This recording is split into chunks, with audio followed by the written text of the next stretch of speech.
If you want to know what's happening in Manhattan, fly to Houston. If you want to know what's happening between Israel and America, ask Brett Ratner. Welcome to 2025.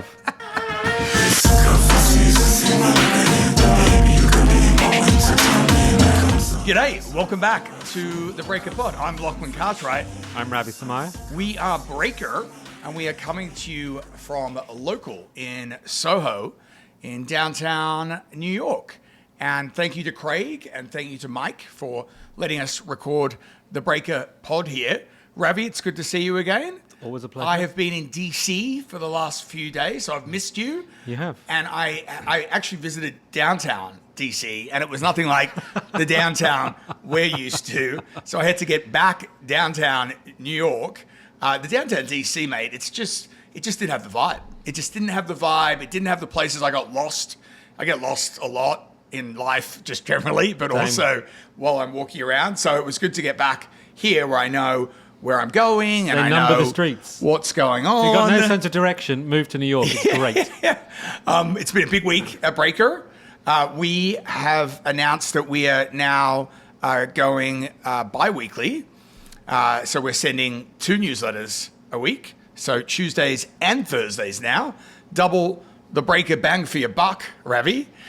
You're welcome. We had an absolute crackerjack newsletter this week. I liked it. I think we termed it the Baldively. We did a deep dive on Blake Lively and Justin Baldoni, and we named it Baldively. I'm a big fan of portmanteau names. I'm a huge fan. The difficulty with you and me actually is we don't. I can't pronounce names. Is that? We don't.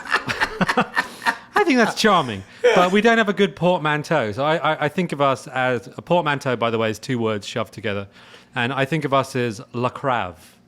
I take our first names. I think it's like Lachlan. It's got an exotic kind of a feeling. Yeah, Lachlan. Yeah. You know? Can we have like a carafe of fine wine as we say that? And a cravat. Yeah, you had a cravat. Lachlan, I like it. Yeah, it's called Baldively in our coinage. Please adopt that. Tell your friends. And it was a dive into a weird world, which is something very fucking weird. I found it so weird. It was really discombobulating. It was difficult to figure out which way was up. I mean, I don't know what your experience of this story was, but just to start at the beginning, this began when the actress Blake Lively was filming a movie called It Ends With Us, which is a movie about domestic Did you see it? abuse. I have not seen it. I have not seen this movie. No, I'm ashamed to admit that. It was on a plane ride coming back from Mexico, and I thought I should watch this because the story had just broken in the New York Times. And then I just thought, you know what, I need a nap. So I never got to see it. Yeah, I would maybe watch it over someone's shoulder on a plane. I'm not sure. That's how you usually watch movies on a plane. plane. It kind of is, just peeking over someone's shoulder. Yeah, I've watched a good few movies, peeking over someone's shoulder. You know, I don't have to make the decision myself. I can just see what they're watching. And also, it's kind of fun to watch movies silently. Okay. See if they function. I'm going to try that the next time I fly. But this film was a smash hit at the box office. Yeah, it was a smash hit. I think in part because of this controversy, although I'm sure everyone involved would tell me I'm wrong, but that's just my feeling about it. The movie's about domestic abuse. It's based on a novel by Colleen Hoover, who's a pretty big writer, and it's directed by and starring this fellow Justin Baldoni, and Blake Lively is playing the kind of lead role, and it's about their relationship, which is, you know, as you can probably tell by the fact it's about domestic abuse, a pretty fraught relationship. And Lively, to put it mildly, did not have a nice time on set, and she accused Baldoni of sexual harassment, I guess, and various forms of abuse in a legal complaint in California. And this was just the beginning of the story. This was back late last year. And then the New York Times did a story about this, was published in late December. And that has sparked basically everyone suing everyone about everything. There's a lot of litigation going on here. I feel like the lawyers are going to get very fucking rich and everyone else is going to get very fucking poor. Just to back up even further with this story, because it's so multi-layered, when the film is starting to be released and everyone's on the usual press tour last August, these online comments start circulating regarding Blake Lively. And it's a lot of criticism about how she's using the PR tour of this domestic violence film to plug her a wine range, is it? Or her hair products, or using it for her own self-good. People found her tone to be not quite what they might have expected. So she was trying to make wearing florals to go see the movie into a thing, and people didn't really appreciate that. You wear florals very well, by the way. Can I just say? You nail the floral bit of a Golden Girls look today for me. And she was of the view that this backlash was, in fact, a sort of secret smear campaign. Manipulated campaign by Baldoni. And as you can tell, if you've been following along, it's already murky. It's already crazy. But since this has all emerged, it's kind of split online, and there are sort of Baldoni stans who really believe that Baldoni has been wronged by Lively, and that Lively is just, if I'm going to paraphrase what I've seen online, and I don't believe this myself, but it's just a diva who made excessive demands. No diva's a breaker, by the way. We have a no dickheads rule and a no divas rule. So. Or an only divas rule. It depends on the day. Oh, yeah, she's of the view there was a giant smear campaign orchestrated by Baldoni. And Baldoni, of course, denies all of this very vehemently, and he's suing Lively in the New York Times. Lively is suing Baldoni in return. He's put out a bunch of information in public. And online, it's split into factions. There's a faction which loves Baldoni and believes he's been totally wrong. There's a faction that supports Lively, a much smaller one, from what I can see, who thinks Baldoni really is a villain. And then there are many other people who are just kind of eating popcorn as we are and watching the whole thing. And we dove into it thinking that it was going to be a complicated, murky internet story, but I had no idea. I had no idea how complicated and murky it was. How many times were our presumptions upended in the course of a day? Multiple times. And there are so many kind of truly wacky and bizarre characters in this. You've got the bloke in Texas who's been accused of manipulating the online personas, and that he's some kind of master of the dark arts. And so he's being brought into this. You have Stephanie Jones, who runs a big PR company in LA, and she is involved in this story. Brian Friedman, who's become this, pit bull Hollywood attorney that sends very aggressive letters out and has repped previously Megyn Kelly and a bunch of top names in contract disputes. He's repping Baldoni, and then there's a CIA bloke, Ravi, a former CIA chief of staff called Nick Shapiro, was, according to Lively's team, hired to help with the communication strategy around the litigation in December. But he has become the fount of many dark theories. There are lots of people who are making content about this. They're on YouTube, they're putting up videos. It's a cottage industry. It's become a cottage industry. Not a cottage industry, it's like a mansion industry. They're really making big money. Like, I couldn't find exact traffic numbers, but it's tens, maybe even hundreds of millions of people are tuning into this story. It's a massive story. And what I found fun about, or interesting about it, is that, the mainstream media, what we would call the mainstream media, has been involved. Of course, the New York Times story is what kind of kicked it all off. Well, helped precipitate all this. But now the whole story is happening on YouTube, it's happening on Reddit, it's happening on text messages on people's phones, in WhatsApp groups. And really the mainstream media, I think we could change the word media, because they're not mediating it anymore. They're not in between the story and the audience. They're just one faction and one player. And to even begin to navigate was quite a feat. It was really difficult to figure out who did what to whom, split this when. Reporting up, right? Yeah. We took different factions and different camps. And this is one of the influences. Colonel Kurtz. Colonel Kurtz is obviously the go-to source of all Baldoni and Blake Lively news. One of them, yeah. One of them. But it has spawned the level of conspiracy theories with this story, Ravi, was out of control. Like, for instance, there was a situation with Ari Emanuel, who runs Endeavor, and just to put into context, both Blake Lively, Baldoni, and Ryan Reynolds were all repped by William Morris Endeavor, not by Ari Emanuel specifically, but he obviously owns runs the company. But they all three were repped until the story broke, and then WME fired Baldoni. So Ari Emanuel goes on to a Freakonomics event in LA, and they tape a pod like we're doing, and they have a pretty lively discussion about it, in which Ari Emanuel went on and said something like Baldoni, what's his name, and really kind of went after him and in support of Blake and Ryan and said, I'm right or die. Now, that pod never made its way to places where you find your pods. Not too dissimilar to our pod, which, by the way, is now up on Spotify, and we're still working on Apple, but you can also find us on YouTube. In any event, it didn't make its way up. The organizers of the event, said someone forgot to press record. The internet went wild and thought it was a massive conspiracy. Yeah, so Ari Emanuel was met with a massive backlash when he sort of announced that when WME announced that they would cease to represent Baldoni but would keep representing Lively and Reynolds. You know, just like politics, everything is sort of split into very, very passionate camps, and he was met with a lot of vitriol. And so there was a conspiracy theory, I guess you have to call it, that in fact this podcast was suppressed in some sense, that Ari had used his immense power, immense power in those circles to do it. And it just turns out Bob from audio forgot to press the fucking button. I mean, I didn't expect this story to be end up being us debunking things, but it did seem that way. And there's also theories on the other direction that Lively's team is manipulating the Wikipedia pages of content creators, and we dug into it and we found it's just murky. It's impossible to say who did what to whom. It's impossible to separate just people on the internet from people who are paid to propagate one view or the other on the internet. And I think the one upside of doing this story for me, or the major upside of doing this story for me, is that I now feel like I understand what's happening more. Like, I feel like I have a grip on it.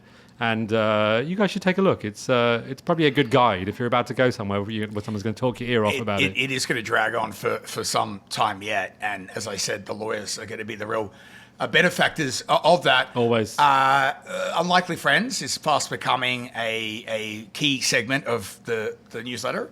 And this week we had quite the combination in Brett Ratner, the Hollywood producer and director, yeah. And Benjamin Netanyahu, the Israeli... The Prime Minister of Israel. Yeah, so tell me, how do these two blokes become... On the one hand, you have the director of Money Heist and the producer of Horrible Bosses. On the other hand, you have the Prime Minister of Israel. Two absolute classic movies that you were clearly watching over someone's shoulder on a Delta flight to Orlando. How the fuck did Brett Ratner become chummy with the leader of Israel? So this there's an Aussie involved. There is an Aussie involved. There's this relationship. I mean, I'm fascinated in general by unlikely friendships in life, especially in the public arena. Are we an unlikely friendship? I don't know. You'd have to ask someone who's not us, yeah. I think. Are we an unlikely friendship? I don't know. Someone needs to report that out. Yeah. Start a newsletter. Call us up.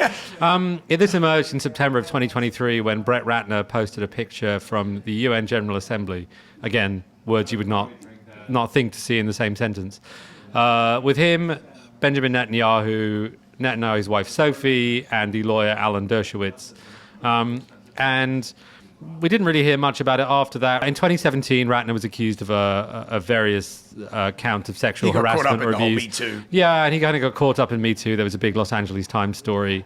And I'm sure he denies the allegations. We haven't looked into them in depth, but in any case, he disappeared to Israel shortly after posting that picture of Netanyahu.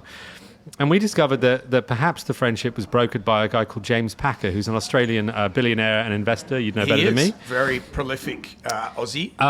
And Ratner has a production company called Rat Pack. And the Pack part of it is James Packer. Now, James Packer sold his stake in Rat Pack after these Me Too allegations came out, which, you can make your own judgments about what kind of friend that makes him. And he seems, we found out he's bought a small stake back again. And there was talk that Packer, who's close with Netanyahu, kind of brokered this friendship with Ratner.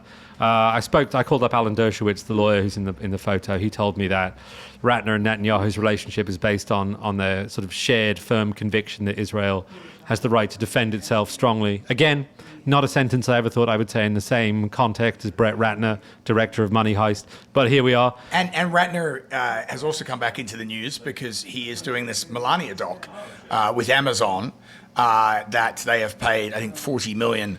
Yeah, it's kind of his return to the mainstream. I think you could put it that way. He's been kind of on the outer periphery of Hollywood and I guess of public life, and this documentary is kind of his return. What I find interesting is that I've heard, I think maybe you've heard too, that Trump and Netanyahu, they don't have a lot of personal chemistry. And so there's really a job for... He's the broker. For Ratner to become... is the broker of the chemistry between he's connected in Israel both households. and the US, right. And it's not, again, not something that... Maybe they can do a big screening of Money Heist. And what was the other classic? Great, really Bosses. A great movie. I like Horrible Still haven't Bosses, seen either of those movies, but... More time to get on the plane and more time to watch over. You better hope someone's watching on the plane. I didn't fly to DC, Ravi. I caught the train because we're trying to keep costs here very low at Breaker. Salutes you. Thank you. Our expense department does. And I was there for a couple of events, the 7-4 Media Summit last Thursday, and then an event at the Kennedy Center on Sunday, which was a Katharine Graham doc screening. And I look around the room, and it's the great and the good of DC. Anthony Blinken was there. Former Secretary of State. And Bill Gates was there. And a number of journalists who had recently fled the Washington Post or been poached by other outlets from WAPO were in attendance. And then I look around after the screening. I'm like, is that fucking Bill Murray? I'm like, that's fucking Bill Murray. I'm like, I want to go meet Bill Murray. I've always been a massive fan. That's not his official name, by the way. Groundhog Day, all these movies. So I just go up and having a yak with Bill Murray. Nicest bloke, loveliest bloke. And then we went into this little reception. The other person there was Bob Woodward of All the President's Men fame. Woodward and Bernstein. Of Woodward and Bernstein, Watergate fame. And that day, Joe Rogan had posted his pod in which Bill Murray had gone on.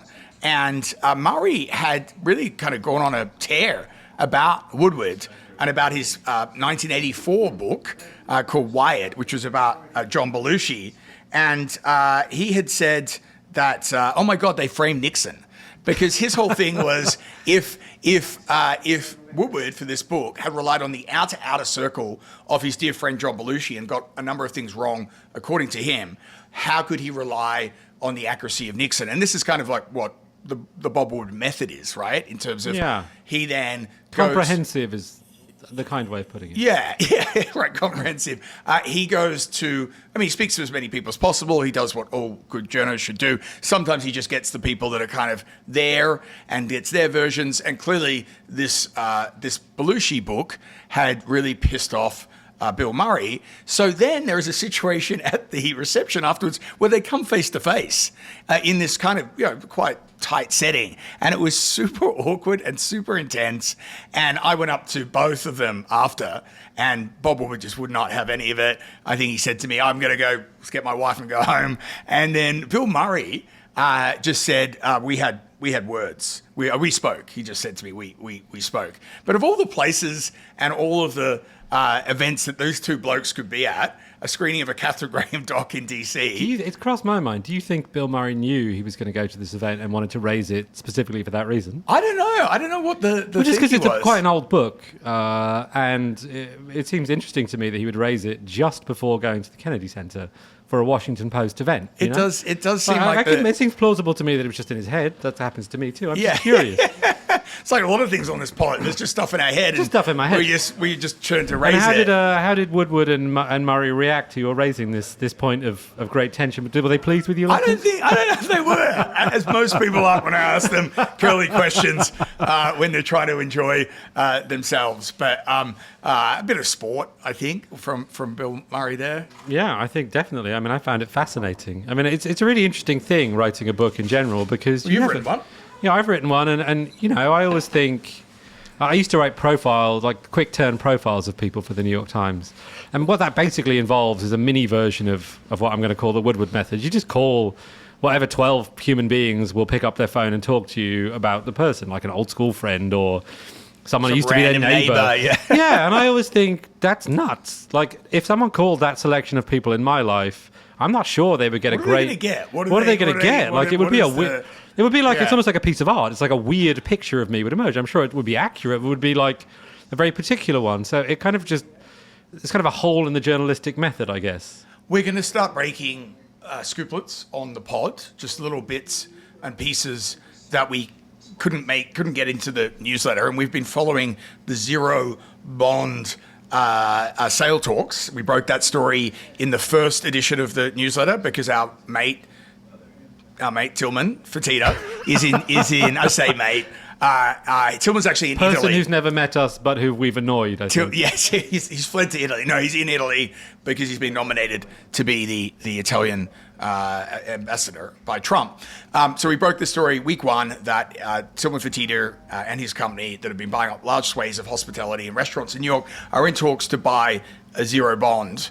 The second week, we broke news about a holdout that is holding out for not financial reasons, but let's say wanting to get laid reasons would be maybe more accurate. It sounded like you were going to use a euphemism. Yeah, and you really didn't. I was thinking of a euphemism. I was like, nah, let's just go for the full Monty. You just said it. Yeah, and now the latest that we are aware of in this story is that Scott Santayano, the owner of Zero Bond, who's somewhat concerned now that the deal is not going to get done, maybe in part to us breaking the story. Sorry, Scott. Sorry, it's news. And so he's flown to Houston to have talks with Tillman's son, who has taken this on and is negotiating now with Scott. And there is some sort of negotiations continuing with that. So we'll bring you the latest on the zero bond sale as we go on. That's fascinating. If you wanna know what's happening in Manhattan, fly to Houston. If you want to know what's happening between Israel and America, ask Brett Ratner. Welcome to 2025.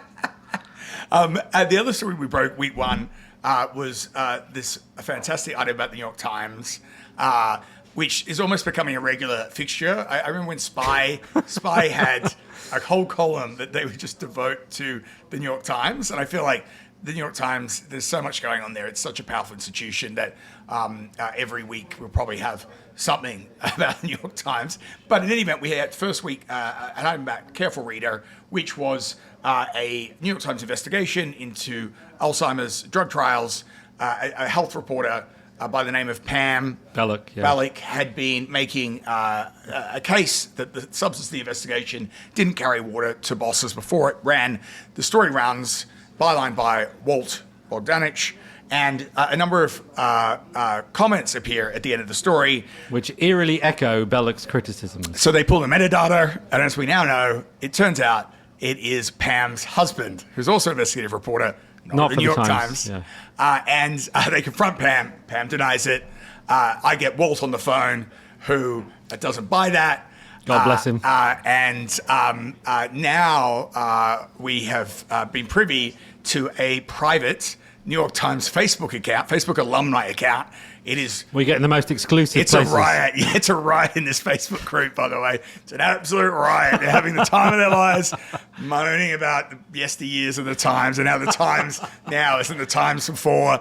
And it sounds like these people have got lots going on in their lives. So a number of people who posted in that have taken the side of Pam. They're Team Pam. Now, before this, it was all Team Walt.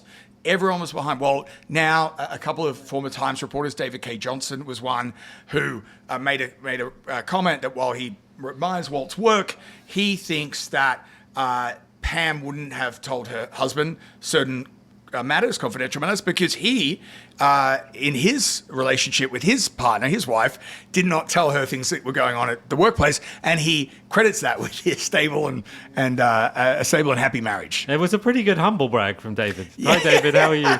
He sort of bigged up the state of his marriage, which he described, I think, as joyous. Yeah. Which, mazel tov, David. Good for you, David. That's not easy. Yeah. But he kind of managed to sneak that in there. And then I believe someone else said that, they totally... Jan Hoffman, I believe. Jan Hoffman, well remembered. Jan Good Hoffman, job. Yes. I was winging that one. I was just trying to wade my way through it. Yeah. That's why. Did a great job there. This partnership. She was bigging up Pam and saying Pam is a woman of great integrity, and we have no reason to believe that's not true. What I find fun about these things is it's always fun to have a funny story about people who take themselves very, very seriously. It's almost twice as funny, sadly. It shouldn't be. It's not fair. Whatever. I'm sure I know some of these people or have met some of these people. They're all wonderful, but it's still quite funny to see people take themselves very, very seriously. Very, very, very seriously. And we hope that there was no retaliation against any party in that story or that item by the New York Times or anyone, because it was all It was all good fun. It was all good. No, good no, of course. One of my great mentors. Of course, the New York Times leadership wouldn't take themselves too seriously to try and penalise anyone involved with that story. They would not. The likes of Joe Kahn and Caroline Ryan would have seen that item and thought, good on Breaker for breaking a story about the New York Times, and they definitely wouldn't have retaliated against anyone in that story. Absolutely not. They would be absolutely beneath them, and they've got better things to do. They've got better things to do. Coverage of Gaza, and fundamentally, as a great mentor at the Times, in fact, told me it's just stories. It's only stories. Cracking yarns, which is what you can totally forget that. We're all about the juxtaposition to the success of the Times is what's going on at the Washington Post. As I said, I was in DC for the last several days. We had a scooplet in the newsletter about changes that are coming to the newsroom and to coverage areas. That has been long in the works. You had the situation with Bezos just last week and changing the opinion pages that led to the op-ed editor, David Shipley, stepping down. I'm also hearing that these buyouts that have been long rumoured are on hold for now. But, we talk about Woodward and Bernstein, we talk about Watergate, and this is the paper of Watergate, and it's a complete... Yeah, I think the mildest way of saying it is it doesn't know what it is. And I think from the outside you can see 20 different great things it could be, and it somehow is not being any of them. It feels like a sort of a newspaper with a very strong identity and a great record, which is in search of an identity. Well, the funny thing is they're doing incredible cracking journalism right now. They're doing the accountability journalism that you would hope for from the Washington Post, such as really aggressive reporting on what Elon is doing at Doge, that rubber hits the road type of accountability reporting, but it is being drowned out. And not easy reporting. And not at all. And it's being drowned out by this drumbeat of stories about Jeff Bezos, Will Lewis, the status of the Washington Post. And it is a juxtaposition about the success of the New York Times and how the Washington Post have found themselves in this situation. Well, I feel like it's been a rough moment for every big legacy newspaper. ABC today, 200 jobs. Yesterday, the Wall Street Journal laid off almost their entire San Francisco bureau, which I have no idea why you would lay off almost your entire SF bureau when tech is such an important story at this moment. I know there are moving resources to New York, but you do want boots on the ground report aggressively on Amazon or Facebook or Elon. Do you want to hear my grand overblown theory? Sure. My grand overblown theory is that... You have a grand overblown theory? Oh, my God. I never have grand overblown theories. Hold the front page. I know, exactly. Buckle up. I'm buckled. My grand overblown theory is that newspapers were a proto-internet. Oh, okay. Like, they supplied timely, relevant, daily information to people, and their distribution network, instead of being cables, modems, and phone lines, was paper and trucks.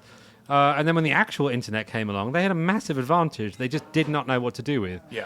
And I think they had a monopoly for so long on relevant daily information, they forgot how to innovate. And so they have all the skills they need, and they just can't quite stick it together to reach an audience where they are. Well, the other issue is they gave their content away for free. So they were reliant on the rivers of gold of classified ads. So they just saw the internet as another distribution method.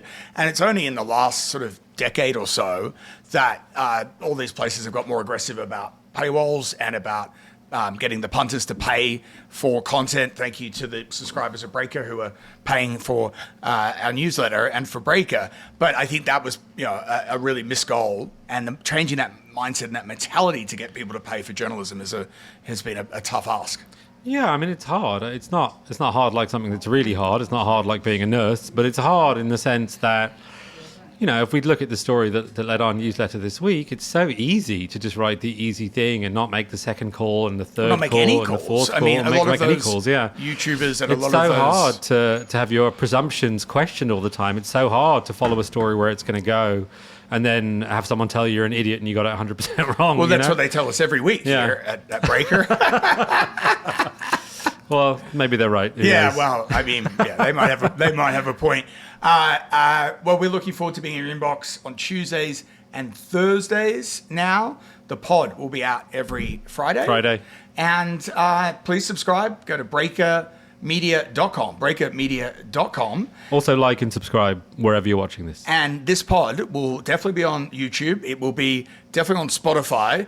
And we are now working to ensure it's going to be So I have to engage in. Can we call the IT department? Well, Is that what we need to do? I have to engage in one-to-one combat with an engineer from Apple, and then I have to supply, blood tests, urine tests.